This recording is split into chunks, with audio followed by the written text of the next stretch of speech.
오늘 성경 말씀은 마태복음 22장 34절에서 40절입니다. 성경은 구약성경 창세기부터 신약성경 요한계시록까지 하나님의 계시입니다. 하나님은 성경을 통하여 우리에게 알려주기를 원하시는 모든 것을 알려주셨습니다. 또한 성경은 우리의 입장에서 보면 우리의 구원에 관한 말씀으로 가득 차 있습니다.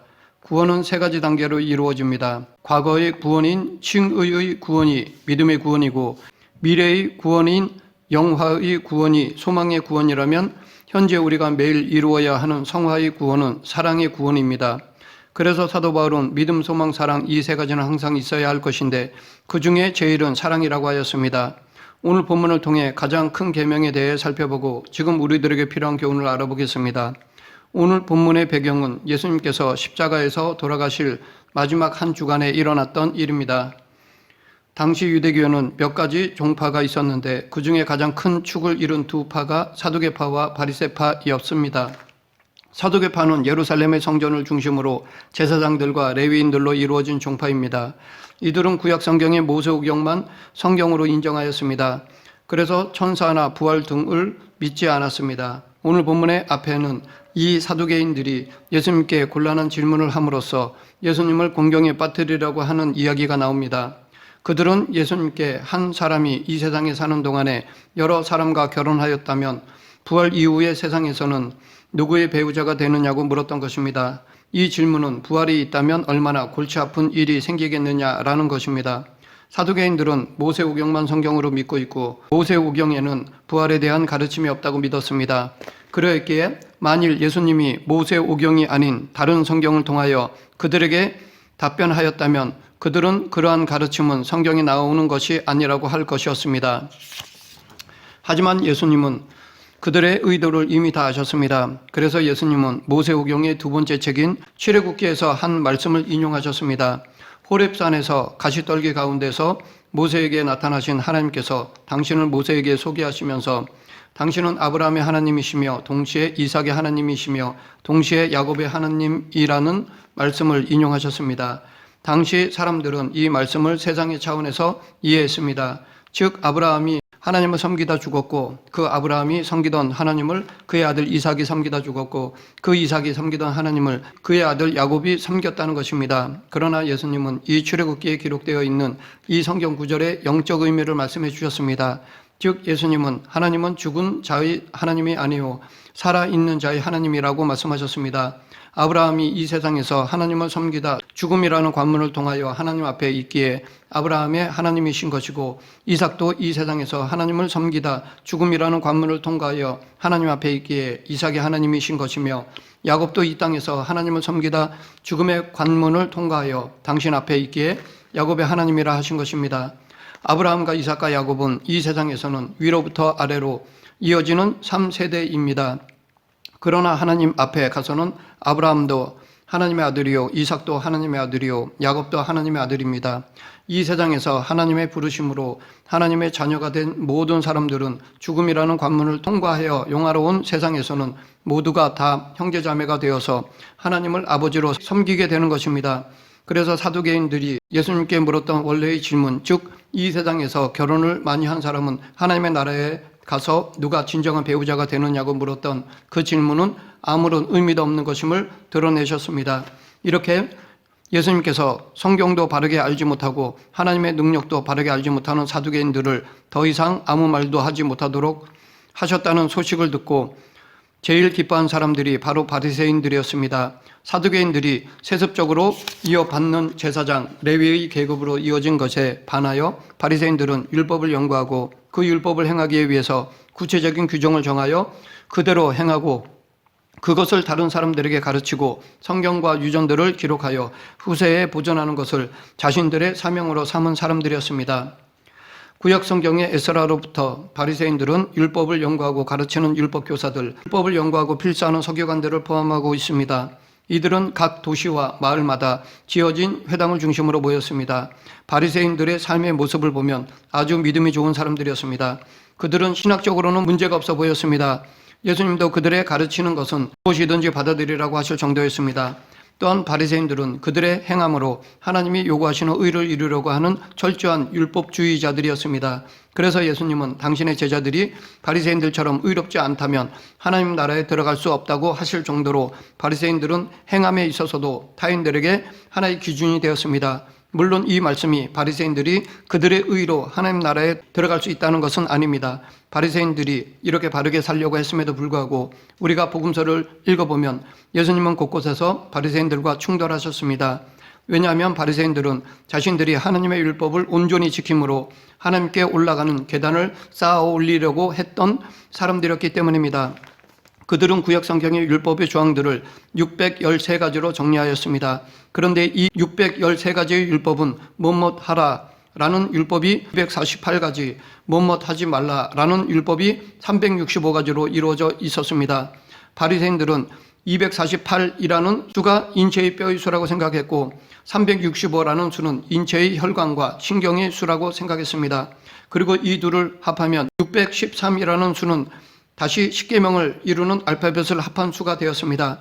이렇게 그들은 613개의 뭐뭇 하라라는 율법과 뭐뭇 하지 말라는 율법을 지킴으로 하나님께 이루겠다는 것은 마치 이 땅으로부터 하나님이 계신 곳까지 갈 수 있는 613개의 계단과 같은 것으로 비유할 수 있습니다.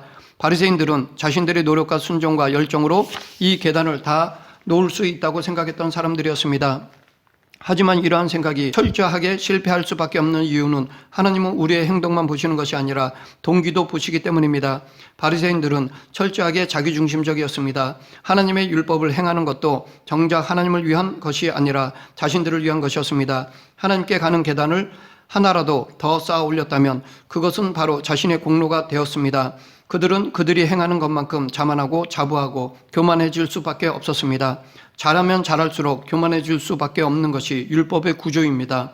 결국 이 율법의 체계는 하나님의 은혜는 모르고 자신의 영광을 구하는 구조인 것입니다. 그러면 하나님은 왜 이러한 율법을 주셨을까요? 하나님은 이 세상의 모든 사람들 중에서 율법을 온전히 행하여 당신께로 올 수 있는 사람은 하나도 없다는 것을 알게 하려고 하셨던 것입니다. 즉 하나님은 율법을 통하여 그리고 각 자에게 주신 양심과 도덕과 자연을 통하여 당신 앞에서 죄인이 아닌 사람이 하나도 없다는 것을 알게 하려고 하셨던 것입니다.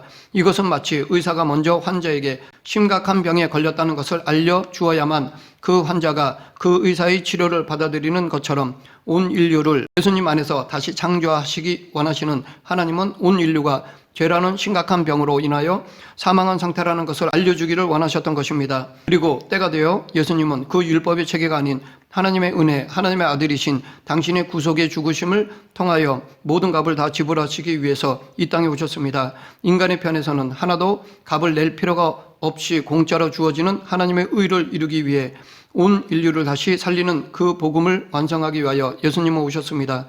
그렇기 때문에 예수님의 구속사역은 행위구원을 이루려는 바리새인들과 충돌할 수밖에 없었던 것입니다.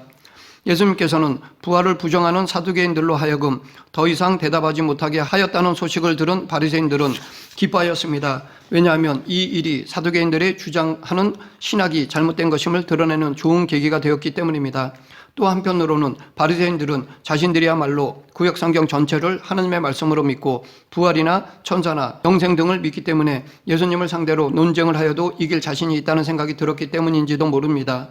35절 그 중에 한 율법사가 예수를 시험하여 묻되 바리새인들은 예수님을 시험하여 그의 권위를 무너뜨리고 자신들을 높이 세우려고 하였습니다. 즉 예수님이 사두개인들을 잠잠하게 만들었지만 이번에는 자신들이 예수님을 잠잠하게 만들어 더 이상 백성들에게 영향력을 끼치지 못하도록 하겠다는 계획을 가지고 예수님께 의도적으로 접근하였습니다. 그래서 바리새인들 중에서 한 율법사, 즉 율법에 정통한 한 랍비가 예수님께 선생님, 율법 중에서 어느 계명이 크니까? 라고 질문하였던 것입니다.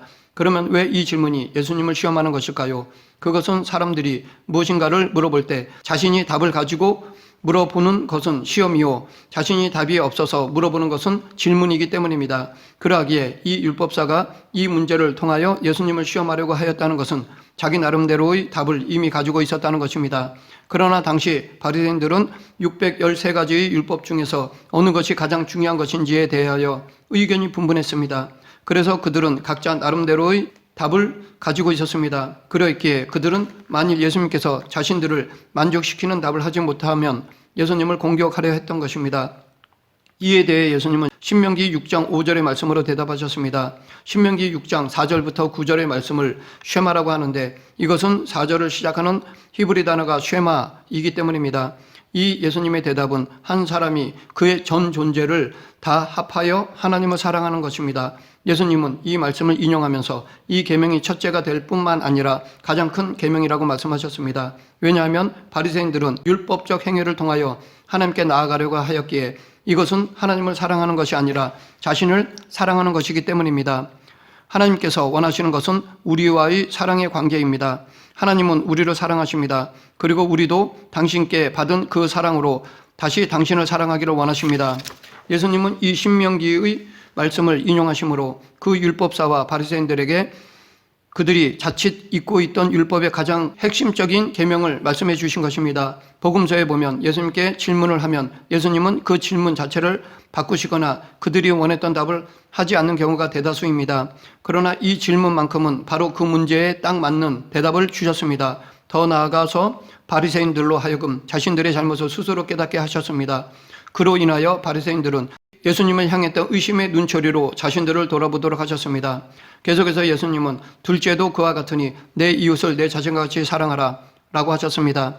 율법사는 가장 큰 계명을 물어보았기에 예수님이 답을 다 하신 것으로 생각했을 것입니다. 하지만 예수님은 이 둘째 대답을 통해서 그렇지 않다는 것을 분명하게 하셨습니다. 즉 둘째도 그와 같으니 라는 말씀은 첫째 계명만으로는 가장 크고 중요한 계명을 다 말한 것이 아니라는 것입니다. 이것은 곧 마음을 다하고 목숨을 다하고 뜻을 다하여 하나님을 사랑하는 것으로는 가장 크고 중요한 계명을 온전히 지켰다고 할 수 없다는 것입니다. 그래서 예수님은 이번에는 레위기 19장 18절 말씀을 인용하셨습니다. 이를 통해 예수님은 하나님을 사랑하는 것과 이웃을 사랑하는 것은 동전의 양면처럼 분리될 수 없다는 것을 강조하신 것입니다. 아마 바리새인들은 이 말씀을 듣고 말문이 막혔을 것입니다. 왜냐하면 사실 바리새인들은 율법을 세세히 지키느라 하나님을 사랑하는 것도 망각하고 더욱이 이웃을 자기 자신을 사랑하는 것처럼 그렇게 사랑해야 한다는 것도 있고 자기 만족에 빠져서 자신들이 가는 길이 옳다고 생각하면서 예수님을 공격하여 무너뜨리려 했기 때문입니다. 40절 이 두 계명이 온 율법과 선지자의 강령이니라. 예수님은 이 두 계명, 즉 모든 것을 다하여 하나님을 사랑하고 자신을 사랑하는 것만큼 이웃을 사랑하는 것이 모든 율법과 선지자의 강령이라고 하셨습니다. 즉 모든 율법과 선지자가 다 이 두 계명에 매달려 있다는 것입니다.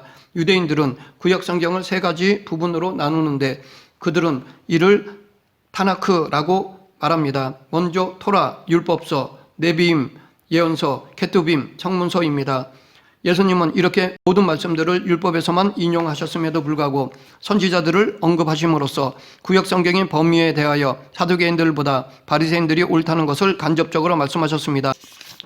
하지만 또한 예수님은 이렇게 말씀하심으로 바리새인들에게 나무를 보다가 숲을 보는 것을 잃어버렸다라는 것을 지적하신 것입니다.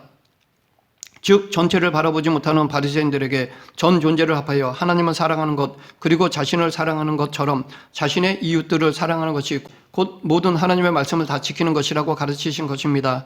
말씀을 맺겠습니다. 오늘 본문에서 말씀하신 가장 큰 계명은 지금 우리들에게도 주어진 말씀입니다. 우리도 반드시 지켜야 할 계명입니다. 그러기에 우리도 마음을 다하고 목숨을 다하고 뜻을 다하여 하나님을 사랑해야 합니다. 그리고 우리 이웃을 자기 자신과 같이 사랑해야 합니다. 이 계명을 늘 마음에 새기며 살아가는 저와 여러분이 되기를 간절히 축원합니다. 기도하겠습니다. 온 우주 만물을 다스리시는 하나님 아버지, 하나님의 뜻을 온전히 깨달아 하나님께 영광 돌리고 예수님의 위대하심을 증거하는 그리스도인이 되게 하여 주시옵소서. 예수님 이름으로 기도드립니다. 아멘.